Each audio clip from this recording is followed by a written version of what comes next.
तो क्या बोलती पब्लिक, स्वागत आपका फिर से मेरे एक नए डेली ब्लॉग में। तो गाइज बहुत दिन बाद आज मैं ये लॉन्ग फॉर्मेट वाला ब्लॉग बना रहा हूँ। ऐसे तो मैं रेगुलर शॉर्ट्स ही बनाता हूँ, तो बहुत दिन बाद आज सोचा कि क्यों ना कुछ अपनी इनर फीलिंग शेयर की जाए। एक्चुअली मैं आज रात भी नहीं सोया, मैं रात भर सोया ही नहीं। मतलब मैं कुछ चीज़ें सोच रहा था, कर रहा था और चेक कर रहा था फ़ोन में, कभी कुछ। तो कुछ ना कुछ आइडियाज़ आ रहे थे, तो बस सोचे जा रहा था और किए जा रहा था और चेक देख ही रहा था फ़ोन में कि क्या कर सकते हैं, क्या होगा क्या नहीं होगा। तो बस एक तरीके से कह सकते हो ओवर थिंकिंग जो बहुत ज़्यादा हो रही थी। तो उस चक्कर में मैं रात भर सोया भी नहीं और नींद भी नहीं आई, क्योंकि मतलब बहुत सारे होते हैं मिक्स ऑफ इमोशन, सब एकदम हैम्पर करने लगते हैं, दिमाग पे आ जाते हैं और फिर बस वो सब ही घूमते रहते हैं लूप में बिल्कुल। तो क्योंकि बहुत एक वो कहते हैं ना कि ज़्यादा घर में रहने से आप एक वो केव जेल के अंदर ऐसा बंद हो जाते हो, वो वाली चीज़। तो वही ऐसा मुझे लग रहा है कि वही हो रहा है। आई थिंक पता नहीं, बस चीज़ें थी, जो भी था दिमाग में चल रहा था बस कि क्या किया जाए, कैसे क्या होगा। और बाय द वे आज 26 जनवरी है, मतलब सुबह के अभी 6 बज रहे हैं, सूरज ऑलमोस्ट अपने टॉप पे है। आज 26 जनवरी है। अभी आपको कुछ आवाज़ भी आ रही होगी, वो ड्रम स्टिक और वो बैंजो, वो सब जो भी बजते हैं 26 जनवरी के दिन। तो भाई काफ़ी अच्छा दिन है वैसे आज तो। ये ब्लॉग भी मैं काफ़ी दिन बाद आज शूट कर रहा हूँ, लॉन्ग वाला, क्योंकि मैं हर दिन शॉर्ट्स ही बनाता था और इवन कुछ महीने तो मैंने शॉर्ट्स वीडियो यूट्यूब का कुछ भी नहीं बनाया, क्योंकि जैसे मैंने बताया ही ऑलरेडी काफ़ी कुछ हो रखा था। तो उस वजह से डिस्ट्रैक्शन हो रखा था बहुत ज़्यादा, कि बस माइंड एक तरफ आया ही नहीं कि बस किया जाए, इन चीज़ को फिर से शुरू किया जाए। और आज तो भाई ऐसा लग रहा है हाथ भी दर्द हो रहा है। मतलब बहुत दिन बाद इस तरीके से कैमरा पकड़ रहा हूँ ना, रेगुलर इस तरीके से होल्ड करता था तो आदत हो गई थी, आज ऐसे कैमरा पकड़ा हूँ तो ऐसा लग रहा है थोड़ा दर्द हो रहा है हाथ में। एनीवेज कोई नहीं, कैमरा फेस के सामने आते ही भाई कुछ ना कुछ ऐसा होता है कि जो भी दिमाग में आता है वो भी निकल जाता है। ये मेरे साथ अभी भी हो रहा है, बताओ। मतलब मैं 90 दिन बना चुका हूँ ब्लॉग, और अब तो भाई ऐसा लगता है कि मतलब पता नहीं क्यों अब घर के अंदर ब्लॉग बनाने का मन ही नहीं करता है मेरा, कि मैं बिल्कुल वैसा सोचता हूँ यार अब क्या करूँ, घर के अंदर कैसे बनाऊँ। एक अजीब सा ही अनकंफर्टेबल फील होता है। अब फील होता है कि भाई बस मैं घर के बाहर ब्लॉग बनाऊँ, अनजान लोगों के साथ बनाऊं और कोई नहीं वो मुझे देखे, जज करे, क्रिटिसाइज़ करेंगे या ट्रोल करेंगे। कुछ हो सकता है, कुछ होता है ना कि आप सड़क पे चल रहे हो, किसी को नहीं पसंद आएगा तो वो आप पे कुछ डायलॉग दे देगा। तो वो सबसे भी अब कोई फ़र्क नहीं पड़ रहा है मुझे, कि बोले तो बोले भाई, क्या ही करना। वो एक फेयर था मेरे अंदर जो अब ख़त्म हो चुका है। तो बस अभी ऐसा है कि जो मैं पहले पिछले वाले घर में रहता था, जिसमें पापा की हार्ट अटैक से, जो मैं पिछले वाले घर में रहता था जिसमें पापा की हार्ट अटैक से डेथ हुई, उस घर में भाई मैंने 90 डेज़ कंप्लीट घर के अंदर ही ब्लॉग बनाया था। मैं घर के बाहर जाता ही नहीं था, और जाता भी था तो बहुत उस तरीके से बच के, मतलब कैमरा ऐसा रख के कि भाई कोई देख रहा है क्या, चुपके से रिकॉर्ड कर लेता हूँ, कुछ ऐसा वाला सीन था। यार मेरे इस हाथ में दर्द हो रहा है, मैं थोड़ा लेफ्ट हैंड से पकड़ लेता हूँ। कोई नहीं, मैं इसको एडिट में वो रोटेट कर दूंगा। ये हो जाता है क्या। तो हुआ ये कि मैं तो उसी घर में बना रहा था ब्लॉग 90 डेज़, और अभी जब नए वाले घर में शिफ्ट हुआ उसके बाद सब कुछ क्रियाक्रम होने के बाद नए घर में आ गया, क्योंकि उस घर में कहीं ना कहीं वो चीज़ अगर हम रहते तो हो सकता है वो चीज़ें याद आती बहुत ज़्यादा, और डिस्टर्बेंस होता, मेंटली होता है ना यार, परेशान हो जाता और इंसान, चाहे मैं ना हूँ या घर वाले हो जाए। इसीलिए एक नए घर में शिफ्ट हुए। अब हुआ ये कि मेरे साथ अब ये हुआ है कि मैं घर में ब्लॉग बना ही नहीं पाता हूँ। मतलब अंदर से वही नहीं आता कि भाई मैं घर के अंदर शूट करूँ, दिखाऊँ, और जैसे मैं स्टार्टिंग में करता था। मतलब अगर तुमने मेरा डे 1 से देखा होगा तो भाई क्या ही, मतलब मैं अपने ही ब्लॉग देख के हंस रहा था अभी, कि मैं कैसे शूट कर रहा था। मतलब अजीब डायलॉग्स और कॉमेडी वाले कुछ चीज़ें थी जो मुझे ही लगती भाई मैं कैसे बोल रहा हूँ ये सब चीज़ें। और अभी बस फ्रैंकली जो मन में आ रहा बोल रहा हूँ। तो उस टाइम ऐसा लगता था कि थोड़ा सा आदत नहीं थी बोलने की, और बस जो मन में आ रहा था, जैसे आ रहा था कि हाँ ये चलेगा, ये अच्छा लगेगा लोगों को, लोगों का सोच के बहुत ज़्यादा मैं उस तरीके से ब्लॉग बना रहा था और सीख भी रहा था। आई मीन कि कैसे कैमरे के सामने आए और अपने आप को एक्सप्रेस करे, तो वो भी कर रहा था मैं। फिर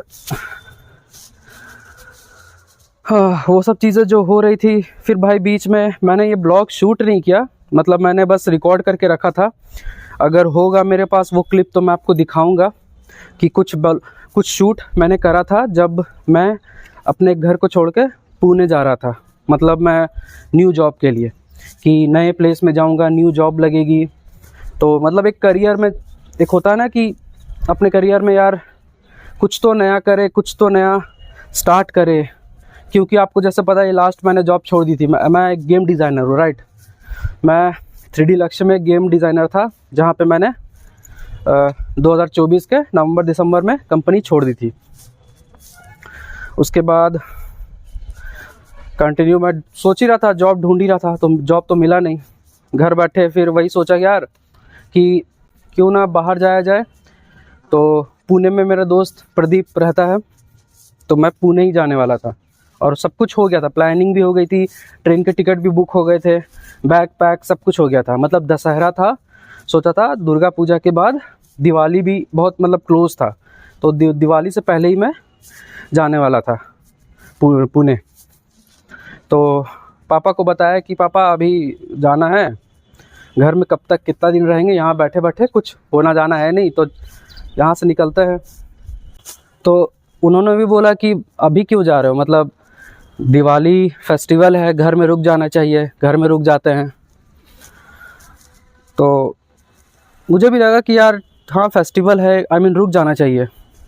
पर मुझे नहीं पता था कि ये फेस्टिवल मतलब आखिरी फेस्टिवल होगा पापा के साथ।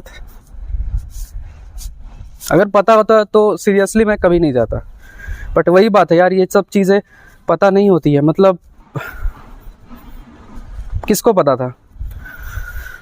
तो दुर्गा पूजा ख़त्म हुआ, ट्रेन बुक हुआ, मैं पुणे शिफ्ट हो गया, और आई थिंक मैं 13 नवंबर को मैं निकल गया था और 14 को मैं पहुंच गया था पुणे। 15 को। फिर मैं वहाँ पे कुछ दिन रह रहा था अपने दोस्त के साथ ही, वहाँ खाना बनाना, रहना सब कुछ अपना, उसका जो फ्लैट है प्रदीप का पुणे में, वहीं पे मैं रह रहा था उतने दिन। हार्डली मुझे लगता है 1 वीक हुए होंगे। मैं खाना बना रहा था किचन में, और बनाते बनाते ऑलमोस्ट दोपहर हो गए थे, 2 बज चुके थे, और खाना वाना बना के मैं बस बैठा था खाने के लिए। और खाने का जो कहते हैं ना, चावल मैंने बनाया था, चावल दाल और आलू का भुजिया बनाया था। और पहला कोर मैं उठा रहा था कि अचानक कॉल आया मेरे फ़ोन में, और मम्मी रोने लगी। तो सोचा यार क्या हो गया अचानक एकदम, वो सब देख के किसी का भी हड़बड़ा जाता है इंसान की क्या कैसे क्या हो गया।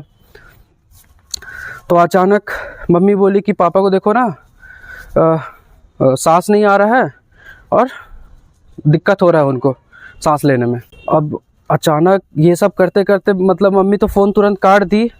मुझे भी नहीं समझ आया कि क्या करूँ, किसको बोलूँ।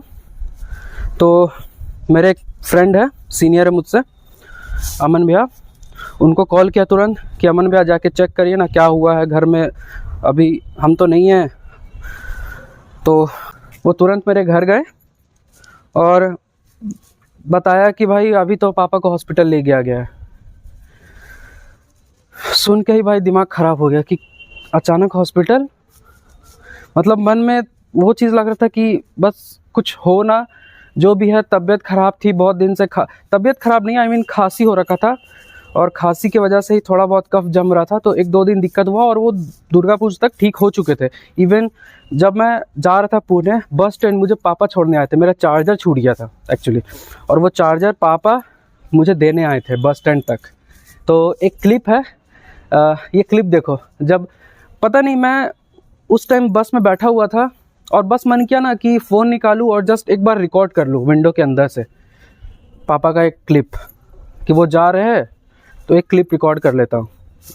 अब पता नहीं वो मन में बस ये चीज़ आ गई और क्यों आया, कैसे आया, आई डोंट नो। बस उस टाइम फ़ोन निकाला और एक क्लिप बना लिया। ये क्लिप देखो पहले। फोन करेगा, सुजीत से बात कीजिए, वो अपने फोन करेगा।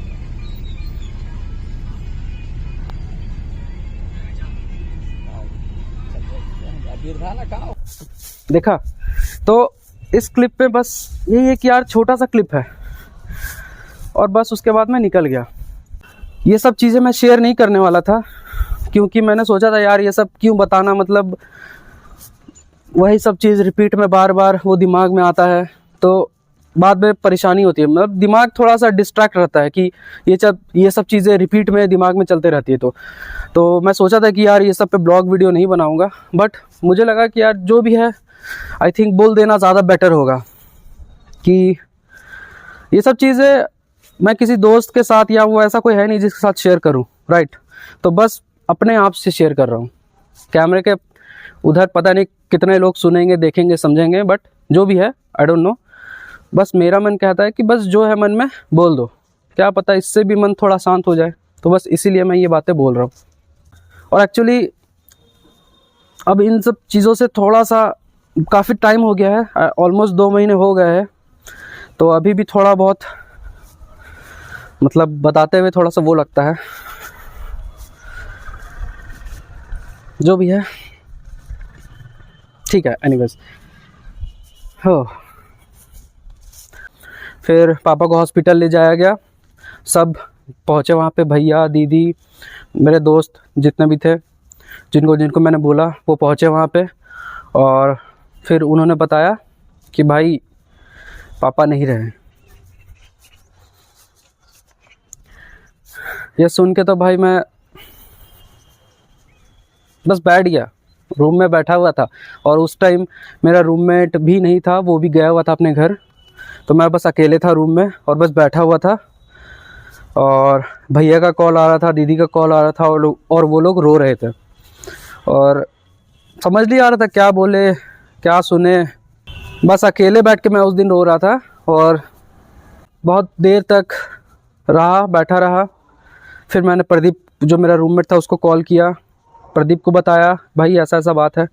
वो भी शॉक हो गया कि अबे क्या बात कर रहा है, मजाक कर रहा है। उसे मजाक लग रहा था बेसिकली, कि मैं उसके साथ बहुत ज़्यादा ही मतलब फ्रेंडली मजाक किया हूँ, तो उसे लगा कि मैं मजाक कर रहा हूँ। बट फिर वो भी आया, बोला रुक रुक मैं आ रहा हूँ जल्दी से।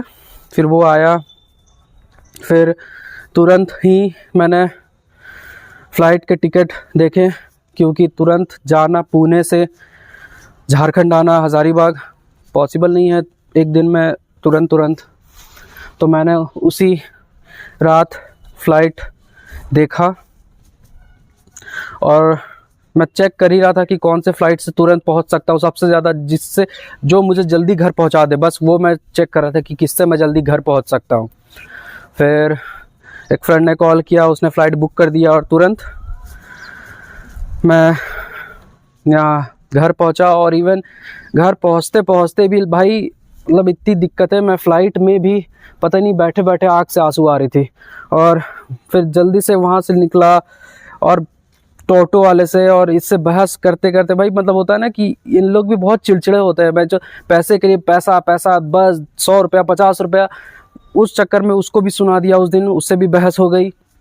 फिर एक बस में बैठा, मुझे लगा कि वो बस बेसिकली 3-4 3.5 घंटे में मैं पहुंच जाता हूँ फ्रॉम रांची टू हज़ारीबाग। पर उस दिन उस बस वाले ने भी लिटरली परेशान कर दिया। मतलब फ्रस्ट्रेट हो गया था मैं कि वो रुक के जा रहा है, धीरे धीरे जा रहा है। और ये चीज़ पता नहीं होती है कि आप जिस दिन किसी इमरजेंसी, और जिस दिन सबसे ज़्यादा आपको ज़रूरत होगी ना, उस दिन वो चीज़ और डिले होगा और लेट से आप पहुँचोगे। और वो चीज़ उस टाइम मेरे साथ हो रही थी भाई। मतलब 3 घंटे का सफ़र मैंने, मुझे लगता है 5.5 घंटे, मतलब मुझे 9 बजे तक पहुंच जाना था, पर मैं पहुंचा 12 बजे। और सब परिवार के जितने लोग थे सब आए हुए थे घर में, सब पहुंच चुके थे। बस मेरा इंतज़ार हो रहा था कि छोटा बेटा आ जाएगा, एक बार पापा को देख ले, उसके बाद अर्थी उठेगी।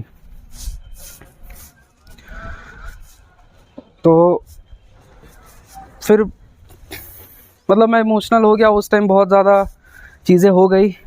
बहुत कुछ ज़्यादा ही हो गया उस टाइम, मैं बता नहीं सकता अभी ऐसे, मतलब कुछ ज़्यादा ही डिस्टर्बिंग था भाई वो सब चीज़, बहुत ज़्यादा डिस्टर्बिंग था, बहुत ज़्यादा।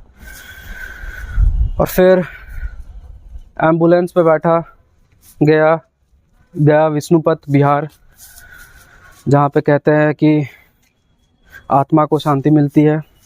पिंडदान बेसिकली आपने सुना होगा, पिंडदान होता है हर कुछ साल में, जहाँ बेसिकली वो बिहार में ही होता है, गया में। तो वहीं पे पापा का अंतिम संस्कार हुआ। और मतलब बस मैं देख रहा था, पहली बार ज़िंदगी में कभी ये सब चीज़ फेस नहीं करा था, ना किसी रिलेटिव का ना किसी और का।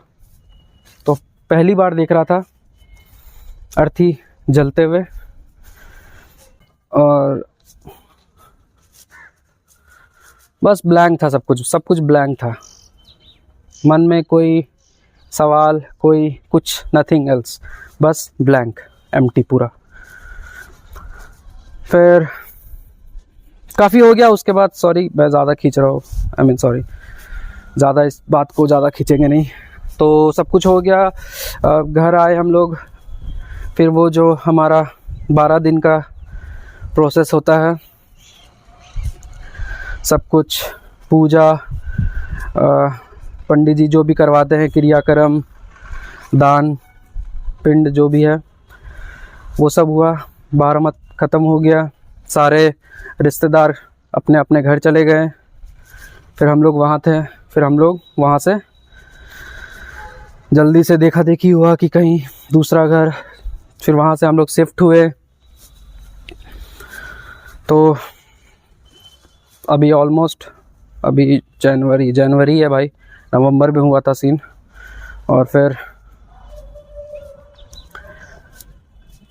अभी तक ऑलमोस्ट, बाय द वे कुछ चीज़ें हैं जो अभी भी मैं सोच रहा हूँ कैसे क्या करना है। लाइक जो चीज़ें हो गई, मतलब उस पर बैठे नहीं रह सकते, आगे बढ़ना है और सोचना है कि हाँ चीज़ें कैसे अब संभालनी है, करनी है। इवन मैं जॉब के लिए भी अप्लाई कर रहा हूँ, बहुत जगह अप्लाई किया हुआ है, बेंगलोर, पुणे, जहाँ मिल जाए। बट सबसे बड़ी दिक्कत अभी ये है कि मैं जा भी नहीं सकता, क्योंकि डॉक्यूमेंट जो भी पेपर वर्क है वो पेंडिंग है। मतलब एक चीज़ से और ज़्यादा मैं बोलूँगा कि एक चीज़ और है जिससे मैं बहुत ज़्यादा डिस्टर्ब हुआ और हूँ अभी तक, क्योंकि ये गवर्नमेंट वाला जो काम होता है ना भाई, कि लाइक कोई डॉक्यूमेंट कंप्लीट करवाना, पेपर बनवाना, बर्थ सर्टिफिकेट, डेथ सर्टिफिकेट। भाई सोचो अगर किसी का बर्थ सर्टिफिकेट बनता है तो फिर भी समझ आता है कि आप 1 वीक या 1 मंथ लो, जबकि इतना लगता नहीं है। ये बहुत कुछ पेपर वर्क होते हैं जो बस सबमिट करना होता है, और वो बंदा कंप्यूटर में सारे डिटेल्स अपलोड करता है गवर्नमेंट वेबसाइट पे, और एक प्रिंट निकलता है जो कि बेसिकली बर्थ और डेथ सर्टिफिकेट होता है, और वो आपको दे दिया जाता है। अगर प्राइवेट हो तो अब मुझे लगता है अगर प्राइवेट होता तो हार्डली 1 वीक के अंदर मिल जाता, क्योंकि बहुत सारे लोगों का मतलब पेंडिंग होता है, लिस्ट होता है, बहुत सारे लोग हर दिन सबमिट करते हैं बर्थ के लिए, डेथ के लिए, सर्टिफिकेट के लिए। तो भाई मुझे ऑलमोस्ट, अब मैंने जमा किया था आई थिंक दिसंबर में ही सबमिट कर दिया था पेपर। भाई अभी तक 1 महीने हो गए हैं, वो पेपर रखा हुआ था। मैं उतने दिन से जा रहा हूँ, मतलब कभी बोलते हैं उस पर वार्ड कमिश्नर का साइन चाहिए, कभी आंगनबाड़ी का स्टैम्प चाहिए, साइन चाहिए। मैं आंगनबाड़ी गया तो उनको एप्लीकेशन लिखना नहीं आता है, जो वो थे, खुद से एप्लीकेशन लिखा, सिग्नेचर उनसे स्टैम्प करवाया, और भी चीज़ें हुई। मतलब ये सब चीज़ मैं जब भागा दौड़ी कर रहा था तो समझ आ रहा था कि भाई ये सब कितना कॉम्प्लिकेटेड है। कि आप कोई अगर, चलो मैं तो फिर भी पढ़ा लिखा हूँ तो मुझे पता है कि भाई चीज़ें प्रोसेस क्या है, कहाँ जाना है, क्या पेपर लेनी है, किसका साइन चाहिए, वो सब आइडिया। सोचो अगर कोई लोअर फैमिली है जिसके घर में ऐसा कुछ हो जाए, वो किसके पास जाए और कैसे करे। लाइक एक कहता है ना कि भाई सिंपल सा चीज़ है, गवर्नमेंट इस चीज़ पे अगर ध्यान ना देना तो मुझे लगता है कि हर इंसान हमेशा परेशानी रहेगा। अगर वो किसी को खो दे तो वो अपने पर्सनल चीज़ों तो परेशान होगा ही होगा, बट ये गवर्नमेंट से भी परेशान हो जाएगा हमारे, कि जो ये सरकारी दफ्तर और ये सरकारी लोग हैं भाई, ये इतने बड़े कामचोर होते हैं, लिटरली मैं बोल रहा हूँ, मैं बहुत बड़े कामचोर होते हैं ये, कि जो काम हार्डली 2-3 दिन में हो सकता है, 2-3 दिन में, ज़्यादा ही बोल रहा हूँ, वो भाई 3 महीने 1.5 महीने बोलते हैं कि 2 महीने 3 महीने बाद होगा। और लोग बस एक नंबर दे देते हैं पर्ची कटा के, आप बस जाते रहिए हर 15 दिन में, 20 दिन में, और परेशान रहिए। तो अभी वही हो रहा है। मैंने पेपर सबमिट कर दिया है, डॉक्यूमेंट सब कुछ सबमिट कर दिया है, एवरीथिंग का, कोर्ट कचहरी के जितने पेपर होते हैं, एफिडेविट, एवरीथिंग, बट अभी तक बना नहीं है। वो बंदा, जब मैं उससे पूछने गया कि भाई बन गया, मतलब ऑलमोस्ट 20-25 दिन बाद, तो बोलता है अभी तो रखा हुआ है, फिर से जाएगा चेकिंग में। भाई चेकिंग में मतलब तुम 20-25 दिन से तुम सोच रहे हो, वो चेकिंग में तक नहीं गया, वो बोल रहे हैं कि नगर निगम है, इससे चेक होगा, दिस होगा, ऐसा होगा, वैसा होगा।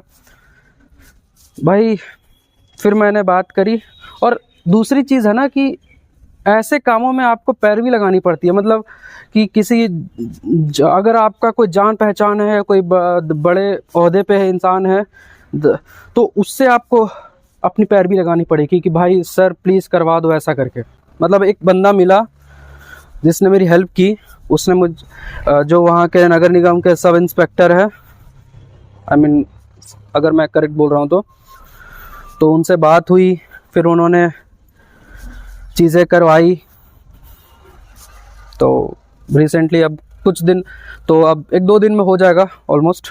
तो मैं बस ये सोच रहा हूँ कि भाई चलो मेरी जान पहचान है, मैंने करवा लिया, पर जिनकी जान पहचान नहीं होगी, जो नॉर्मल गांव या किसी ऐसे एरिया में रहते हैं, तो या सोचो वो मतलब कहाँ से करेंगे भाई अगर उनकी जान पहचान नहीं है तो। मतलब भाई जो चीज़ आपको सरकार जिस चीज़ के लिए सैलरी दे रही है, और आपका वो राइट है कि आप जाके बोलो, आपका काम होना चाहिए, उसके लिए सरकार जो कर्मचारी उसको पैसा दे रही है और वो कर्मचारी काम नहीं कर रहा है, तो भाई मतलब ये क्या प्रोसेस है, क्या वर्क पाइपलाइन है कि कहीं पे कोई बस घूस खाने के लिए बैठा है कि आप उसे घूस दो तभी आपका काम होगा। क्यों भाई? तभी लोग इसीलिए मरते हैं सरकारी जॉब कि सरकारी जॉब लग जाएगा, काम चोरी करना है और बस घूस खाना है। मतलब मैं वोट देता हूँ बीजेपी को, बट क्या फ़ायदा कि आपको ऐसी ऐसी चीज़ें फेस करनी पड़ती है एकदम लोअर लेवल पे, जहाँ पे असल में सरकार को ध्यान देना चाहिए था कि भाई ये सब चीज़ें अपडेट करें। तो अब जाके भाई 5-6 साल बाद वो जाके आधार को पैन से लिंक कर रहे हैं, लिटरली अब ये सब कर रहे हैं। फिर अब वो पता नहीं कौन से ज़माने में जाके इन चीज़ों को और इजी बनाएंगे, भगवान ही जाने। और भाई कहते हैं ना कि एक लाइफ में कुछ ना कुछ ऐसी चीज़ें होती है कि हर इंसान कर जाता है, या तो जितना वो मेहनत करता है, जितना भी एफर्ट देता है, जितना स्टेप लेता है, जो भी चीज़ों में लाइफ में फैमिली के लिए, किसी के लिए, वो अचीव कर लेता है। मैंने कभी अपने फादर से नहीं पूछा कि उनका क्या विश है, क्या चीज़ है, क्योंकि होता कई बार जब हम जैसे जैसे बड़े होते जाते हैं तो मतलब घर में ऐसा होता है कि फादर से बात कम हो जाती है। ये जनरली सभी घर में होता है। हो सकता है कुछ लोग दोस्त बन जाते हैं, बहुत लोग तो भाई दोस्त बन जाते हैं, ऐसा होता है। बट मेरे फैमिली में ऐसा नहीं था। मतलब धीरे धीरे पापा से बात कम हो जाती है, बस जितना ज़रूरत है, जितना हेल्प है, उतना पूछते हैं कि कैसे क्या होगा नहीं होगा, इस तरीके से सजेशन लेते हैं और उतना ही बात होती है। तो वही चीज़ था। तो कभी उनसे पूछा नहीं कि उनका क्या विश है, कभी कैसे क्या। इवन उनका लास्ट बर्थडे भी था, तो वो बर्थडे भी सोचा मतलब मिस हो गया, वो बर्थडे ही मिस हो गया कि चीज़ें ऐसी थी कि वो हुआ ही नहीं सेलिब्रेट। तो भाई बस ऐसा लगता है कि इस लाइफ में जब तक मैं हूँ मुझे नहीं पता भाई कल को रहूँ ना रहूँ, कब क्या हो जाए। आजकल तो दुनिया भाई कुछ ना कुछ हो ही जाता है, राइट। कि आप ठीक से रास्ते पे चल रहे हो, सामने वाला बेवकूफ़ है, गाड़ी ठोक के सीधा सादा कबूतर दिख जाएगा। मैं सोचता हूँ यार कि जो भी है जैसे भी होगा, कुछ काम करूँगा या कुछ भी करके सपोर्ट करूँगा। फैमिली को तो सपोर्ट करना ही है। अभी अपना घर प्रॉपर हुआ नहीं है। जब पापा थे तो प्लानिंग थी कि भाई हम लोग नए घर में नया घर लेंगे, उसमें शिफ्ट होंगे। तो अभी जो शिफ्ट हुए हैं तो फ़िलहाल तो वो तो अभी है जो भी है, बट एक अपना घर करना है, फैमिली को सपोर्ट करना है, जैसे भी हो सकता है, जैसे भी पॉसिबल होगा वैसे करना है। और जैसे भाई मैं एक वैसा इंसान हूँ जो बहुत ज़्यादा शुरू से अपने आप में रहा है। गाने सुन रहा हूँ, ड्राइंग बना रहा हूँ, जो भी चीज़ें हैं, रैप सुन रहा हूँ। मैं वैसे रैप लवर हूँ, हार्डकोर फ़ैन हूँ, मतलब रैप्स का। लाइक शुरू से सुनते आया हूँ। जब भाई हनी सिंह का करियर, रफ्तार, इक्का, बादशाह का करियर शुरू हो रहा था, तब से मैं उनके रैप गाने सुनते आया हूँ। तो अपने आप में रहने वाला बंदा हूँ। बट अब धीरे धीरे चीज़ें डिफरेंट है, मतलब अब धीरे धीरे चीज़ें बदल रही है और समझ आ रहा है कि क्या है, कैसे है, दुनिया कैसे चलती है और कैसे डील करना पड़ता है हर चीज़ से, चाहे वो घर के अंदर हो या घर के बाहर। बट हाँ, हर किसी का कुछ ना कुछ ड्रीम होता है, सपना होता है। और मेरा भी एक ड्रीम है कि अब देखो भाई, कहते हैं मिडिल क्लास फैमिली रेयरली होता है कि वो एक अपर मिडिल क्लास से भी ऊपर निकल जाए, अगर बहुत मेहनत करे, बहुत चीज़ें फेस करे और एक अच्छी प्राइवेट जॉब मिल जाए, एक अच्छा पैकेज मिल जाए या सरकारी जॉब लग जाए, तभी वो मिडिल क्लास फैमिली से थोड़ा बाहर निकल पाता है और एक फ्रीडम, फाइनेंशियल फ्रीडम मिल पाता है। तो वो चीज़ें पता नहीं मेरे साथ कभी होगी या नहीं होगी, बट जब तक मैं हूँ जिंदा, अब मुझे नहीं पता है भाई कितने साल जीऊँगा, बुढ़ापे में 70 जीऊँगा, 90 जीऊँगा, जब भी जीऊँगा। बट मेरा एक सपना है कि मैं किसी दिन इक्का से मिलूँ। भाई वो मेरा फेवरेट रैपर है, मतलब कभी ना कभी तो सोचता हूँ कि एक बार ज़िंदगी में मौका मिला, कभी गलती से भी मौका मिल गया तो एक बार इक्का से मैं ज़रूर मिलूँगा। और मैंने इक्का को देखकर सीखा है कि सपने कैसे जिए जाते हैं और अपने सपनों के लिए कैसे एफर्ट लिए जाते हैं। मतलब लिटरली मैं उससे इंस्पायर होता हूँ। मैं आज से नहीं, मैं मतलब जब से स्टार्ट करता रैप सुनना, जब आई थिंक 6th क्लास या 7th क्लास में था, इक्का से मैं इंस्पायर हुआ हूँ भाई कि कैसे मतलब उसकी शुद्ध हिंदी और वो रैप लिरिक्स पूरे ऐसा हुक है भाई, दिमाग में ऐसा घुसा हुआ है, वो वाली चीज़ है। अगर मुझे कभी सच में एक मौका मिला तो मैं अंकित पटियाल इक्का से ज़रूर मिलना चाहूँगा, मेरा एक ड्रीम है। और भी कुछ ऐसे पर्सन हैं जिनसे कभी मौका मिला तो पता नहीं, ऐसे तो मुझे लगता है कभी नहीं मिलेगा, बट कहते हैं ना कि कुछ चीज़ें आप कह दो, क्या पता कल को हो भी जाए तो आई डोंट नो कभी हो या ना हो, बट अगर मौका मिला तो मैं फुकरा इंसान से ज़रूर मिलूँगा भाई। उस बंदे को मैं तब से देखना शुरू किया था जब वो बिग बॉस में आया था। तो मतलब उसका ह्यूमर है, काफ़ी फ़नी है और काफ़ी सही कंटेंट क्रिएटर भी है भाई, मतलब काफ़ी सही है, बहुत सही। मुझे लगता है वो इंडिया का मिस्टर बीस्ट है। मुझे ऐसा लगता है कि जैसा वो वीडियो बनाता है भाई, असल में उसके वीडियोस देख के मैंने बहुत कुछ सीखा है कि किस तरीके से एक फ़नी और किस तरीके से एक्सप्रेस किया जाए, बताया जाए, दिखाया जाए दुनिया को कि आप क्या कर सकते हो।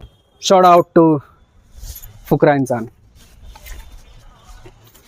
बाकी और भी है भाई, MC स्टैन है, दुनिया भले उसे भाई कुछ भी बोले, कि वो ऐसा है वैसा है, ये वो दिस दैट। बहुत मतलब भाई मुझे लगता है कि क्रिटिसाइज़ करने वाले बंदे बेवजह और सबसे बेरोजगार लोग होते हैं, कि उनके पास अगर कोई काम नहीं है तो बस ट्रोल करो, टिप्पणियाँ करो, क्योंकि खुद तो कर नहीं सकते तो बस टिप्पणियाँ करते रहो। तो यार MC स्टैन भी मेरा एक फेवरेट रैपर है, जिससे कभी ना कभी तो मौका मिला, ऐसे मिलने वाला तो है नहीं, बट अगर मिला कभी ज़िंदगी में मौका मिला तो ज़रूर मिलूँगा, चाहे मुझे क्यों ना खुद से बुक करके ट्रेन जाना पड़े यहाँ से। फ़िलहाल तो अभी बहुत कुछ है, मेरे पास जॉब नहीं है, फाइनेंशियली भी मैं स्टेबल नहीं हूँ, और फैमिली को अभी बड़ा भाई सपोर्ट कर रहा है। मेरे तरफ से अभी कोई ज़्यादा मतलब फाइनेंशियल वे में सपोर्ट नहीं है, क्योंकि है चीज़ें हैं बहुत सारी। हाँ, मतलब अचानक इतनी सारी चीज़ें एक ही बार में हो गई ना भाई, समझ ही नहीं आया कि कैसे क्या होगा। जॉब चली गई, आई लॉस्ट माई फादर, और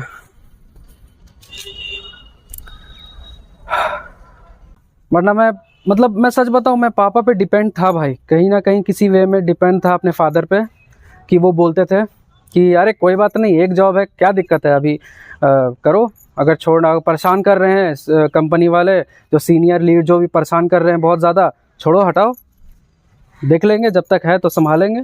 तो मतलब उनका ऐसा सोच था कि कुछ नहीं भी करेगा तो भाई वो मुझे संभाल लेंगे। वो मतलब कौन बाप नहीं अपने बेटे को संभालता है भाई। यही सब बातें थी, दिमाग में घूम रही थी, चल रही थी। तो अब ये सब भाई किसको मैं बोलूँगा। ये सब होता है कि भाई किसी को मैं ज़्यादा बोलूँगा तो उसके भी कान पक जाएंगे, बोलेंगे अरे यार पका मत, कितना वो सब ये वो, समझ रहे हो ना। तो इसीलिए मैं सोचा कि यार किसी से शेयर ना करूँ, बस अपना कैमरा है, अपना यूट्यूब है, जो भी इनर थिंकिंग है बस शेयर कर दिया। भाई इतना ज़्यादा बोल दिया कि मेरे फ़ोन का स्टोरेज ही भर गया। अभी कुछ फोल्डर फाइल डिलीट किया है तो 2 GB स्पेस बना है। तो आई नो भाई ये ब्लॉग अभी काफ़ी लंबा हो गया है और मैंने कुछ ज़्यादा ही अपने इनर टॉक कर ली। जो भी बातें थी मैंने बोल दिया। अभी एडिट करने बैठूंगा तो पता नहीं कितने कट लगाऊंगा, तो अभी काफ़ी हल्का फील हो रहा है। और मैंने काफ़ी ब्लॉग में बातें बोल दी। अगर कुछ इक्का दुक्का बातें पसंद आई होगी तो तुम्हें पता है तुम्हें क्या करना है। और काफ़ी ज़्यादा मैंने कुछ पर्सनल बातें भी कर दी है, और जो भी बातें हैं, जैसी भी बातें हैं, अगर कुछ इक्का दुक्का पसंद आए तो तुम्हें पता है क्या करना है। और फिर मिलता हूँ अगले ब्लॉग में नई चीज़ों के साथ। तब तक के लिए पीस आउट।